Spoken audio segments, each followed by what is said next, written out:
Hi everyone, it's Dale Stiles here with our final video discussion. This week we're discussing online reviews and the nastiness that exists on many reviews and how some retailers, restaurants, and dealerships are fighting back with lawsuits. First off, I want to touch on some things that Professor Chapman mentioned about speech online by normal people. Our Constitution and its amendments gave us freedom of speech and freedom of expression in the First Amendment. This was considered an inalienable right at the time, and I believe it still is. But here's another thing to consider. We also have the Second Amendment that gives us the right to bear arms. We need to be able to say what we think and defend ourselves against a tyrannical government. However, we almost have to ask ourselves, some 200 years later, if this includes nasty comments on the internet and the use of our guns to commit acts of terror against school kids. In answering this question, we sort of tip the boulder on top of the mountain and send little pebbles trickling down the side. At what point do we adjust our Constitution and its amendments to make our modern world a better place? What would our forefathers think of what we've done with their hard work? Would they have written it differently if they could foresee what we've done with our freedom? I don't know. But on with the topic. Online reviews have become very beneficial to shoppers and something that I look for very often.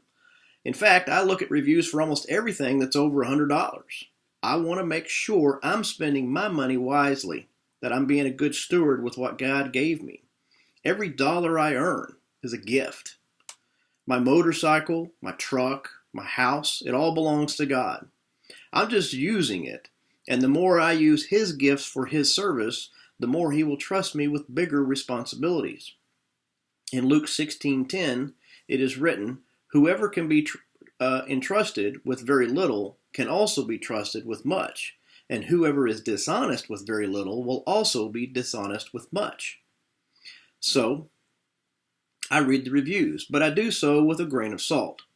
I'm looking for the good and the bad. I expect there to be some negative comments and some positive comments. I think between the balance, there's a level of honesty. However, I usually discredit folks that are jumping up and down happy about a hamburger and fries at McDonald's. I mean, really, if I eat anything at McDonald's, it's because I've ran out of options. I might be traveling with someone and that's where they eat, and, I'm not going to hike up the hill and go somewhere else. On the same token, anyone that's blatantly rotten about any sort of product, I dismiss that review because it's, unless it's an outright scam, where you should call in the authorities or a lawyer to protect you, very few things are really that bad. Now, there have been times that I've read a review that's so horrible that I assume the review must have been written by a competitor because of the language that's used. They all but accuse the other business of dishonest claims, harming the environment, or cheating you out of your hard-earned money. Now, I truly believe that these businesses have a right to defend themselves against those who are posting false reviews. I've seen plenty of them making counter remarks recently. Now, some of those counter remarks let me know that the manager probably deserved the bad review they got because of their outbursts. I mean, they're just ridiculous. And I'm reading it and I'm thinking, okay, you're a jerk. I'm probably not going to go back to your business. If I shopped there in the first place or ate there in the first place, I'm probably not going to go there for a while. You need to be replaced. You need to go to anger training, whatever. But you're not a nice person. Now, there's others that make me laugh because they fire back in a way that really makes me feel like they got themselves a piece of justice. Maybe a small one, but a piece of justice just the same. They very simply tell their version of the story, and we get to see in their eyes the customer entering the establishment, trying to cause trouble from the get-go, asking for discounts that don't exist and they clearly aren't entitled to, belligerent and nasty to the staff, throwing fits and causing all kinds of commotion because they didn't get their way.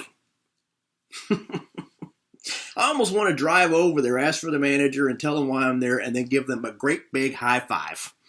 You know what I'm saying? Now, I don't think businesses just have to accept bad publicity that's meant to make them look bad. Now, if they messed up, they should try to fix it. And as customers, we should give them the chance to fix it before we put them on blast in online reviews. Scripture tells us that we shouldn't sue a brother, but do everything we can to work it out amongst ourselves. However, there's times when we simply can't work it out, and we're out a lot of money because of it. I think there are cases where we should seek out legal counsel to intervene on our behalf. Someone with a little more authority than we have and a lot more power to ensure justice is done. All right, guys, that's it for this week. I hope y'all have a blessed weekend, and I wish you all the very best. I'll see you in the comments.